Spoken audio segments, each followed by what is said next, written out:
I want to talk a little bit about who's assessed flood risk here and why, because I think it's a little unique. Often, major flood studies occur after floods, just kind of the human nature of the way things work. Like I mentioned, there was a big flood in 1986. So shortly after that, a federal study, the American River Watershed Investigation, started, and that was a study of focusing really on the Sacramento area and the levees.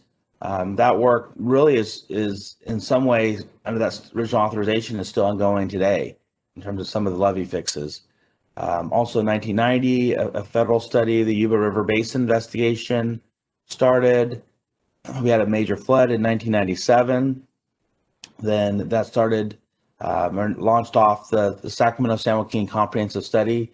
At the time, this was one of the largest flood risk studies that had been undertaken by the Corps. And so it involved a comprehensive look at flood damage assessment and ecosystem restoration for the Sacramento San Joaquin Basin. Really resulted in a lot of the tool development, initial layout for the tools that we use today. Comprehensive hydrology, hydraulic, geotechnical flood risk analysis of the basin, looking at large system-wide improvements. Various studies and offshoots of that study occurred.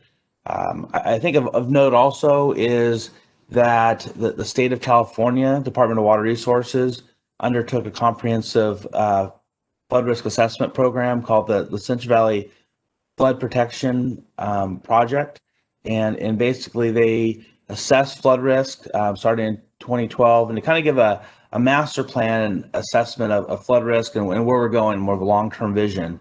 And that analysis is updated on a 5-year cycle. So started in 2012, updated in 2017, and we're currently working on an update right now for 2022, looking at flood risk from both a current perspective and a future perspective, including climate change. Another notable federal study, 2018, the Sacramento GRR. This was a Sacramento district study that worked in collaboration with DWR and the Central Valley Flood Protection Plan, and to look at regional solutions. So it's not just through the flood damage reduction studies from federal and state level, but also on the local level, that often many of the different flood control agencies and counties will use the core risk analysis procedures, tools, models, and do a complete flood risk analysis study to look at improvements with the idea of going back and seeking reimbursement from the Corps down the road. And so this is kind of a strategy that's been followed by the Sacramento Area Flood Control Agency, City of West Sacramento, the Three Rivers Levee Improvement Authority, which is an organization of some of the flood control agency north of us, kind of covering again the Yuba Feather area.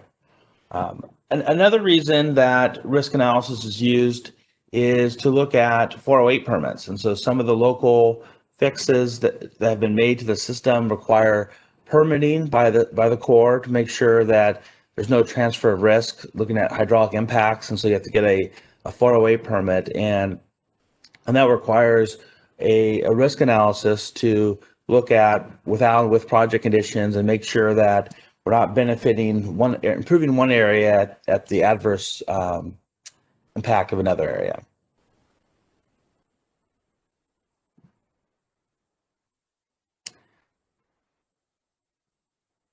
So let's now talk a little bit about how flood risk is assessed for this system. In the next modules, I'm going to talk about how we developed each of these inputs to the risk analysis. So we've got our hydrology in terms of our discharge probability relationship. We've got our hydraulics, our stage discharge relationship. We've got our economics, our stage damage relationships, and that all gets folded in and integrated into HEC-FDA to compute the probability damage relationship and ultimately the computation of expected annual damage. So I'm going to talk about really focusing on what makes development of these relationships complex for the flood risk analysis process. Like I said, this is this talk is really more of collaboration of many different studies that have occurred over the last 20 years. And so it's not just one study, but I think it's fair to say that as we compute flood risk, we try to advance and refine the analysis each time and make sure we're focusing on the elements of the risk analysis that are important for that project. A lot of the underlying models tools used for this have been developed jointly by the Corps of Engineers, the State of California, Department of Water Resources, and all of their consultants. So a little bit about the model configuration. Let's talk about FDA first. That the Sacramento Basin has been integrated or subdivided up into about 60 different impact areas. The impact areas representing areas of similar flood risk and also areas that we're looking at similar flood improvements. And so, we did divide the area of where we want to look at maybe urban areas versus rural areas and kind of have separate impact areas from that perspective, but also define it based off the hydraulic extents. Initially, the impact areas were delineated to what was thought to be about a 500-year inundation level. And then we take the information in the impact area, and that's really how we're building our HEC-FDA models and gathering all the information about consequences and computing expected annual damage on those impact area bases. The hydrologic analysis that we use for the Central Valley relies on work done by the Sacramento District as part of the Central Valley hydrology study. This was an effort that was actually completed by the Sacramento District and Department of Water Resources and their consultants, primarily funded by the state, with the idea of having a comprehensive hydrologic data set as alternatives are evaluated. Everybody's on a common framework. And so this included the volume frequency curves and how to develop the regulated flow frequency curves. Because the watershed's so large, we don't get to use a simple design storm approach. I mean, it'd be nice if we had our watershed, we can build a rainfall runoff model, apply design storms, get our 2-year, 5-year, 10-year, 100-year, 500-year runoff with that FDA. That'd be great. But that common design storm approach doesn't work just because of the sheer size of the watershed. And so there's really much more of a reliance on historical storms and the historical kind of spatial distribution of the runoff and the storm centerings from that perspective. Fortunately, we do have a very long period of record, over 100 years of measured runoff, that we're able to recreate an unregulated or natural flow time series of the runoff and use that as a basis of a volume frequency analysis. And so I think we're really fortunate in that we have a solid foundation for our underlying statements of probability and runoff volume.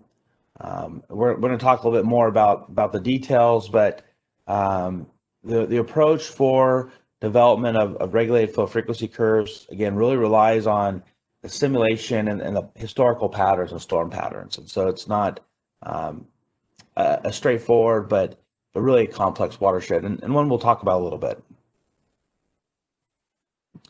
In terms of the hydraulic analyses, again, a complex story. Initially, a comprehensive UNET model was developed for the Sacramento Basin that relied on 1D and 2D areas. We've got over 100 routing reaches, 300 cross sections. That UNET model was updated to an HEC RAS model, a comprehensive HEC RAS model, about 8 to 10 years ago, as part of a big collaborative effort between the Corps and the state and the consultants called the Central Valley Floodplain Evaluation and Delineation Program, where new LIDAR data was collected throughout the valley, bathymetric surveys, detailed hydraulic surveys, and a really detailed HEC RAS model was developed of the system. At that time, really relying on mainly 1D, but we did have some storage areas to represent for the floodplains. Since then, a lot of work's been done to refine that RAS model, to take those storage areas into 2D areas, and actually in the most current iterations of the model, the bypasses in the system are being converted to 2D routing reaches as well. And so we've got a really I would say, refined, complex, and detailed hydraulic model of the system. The economic part of the risk analysis is, again, a lot of work has gone on to develop a parcel by parcel structure inventory for the entire basin. So we're actually putting into FDA all the unique parcels within the Sacramento Basin on the valley floor within our impact areas.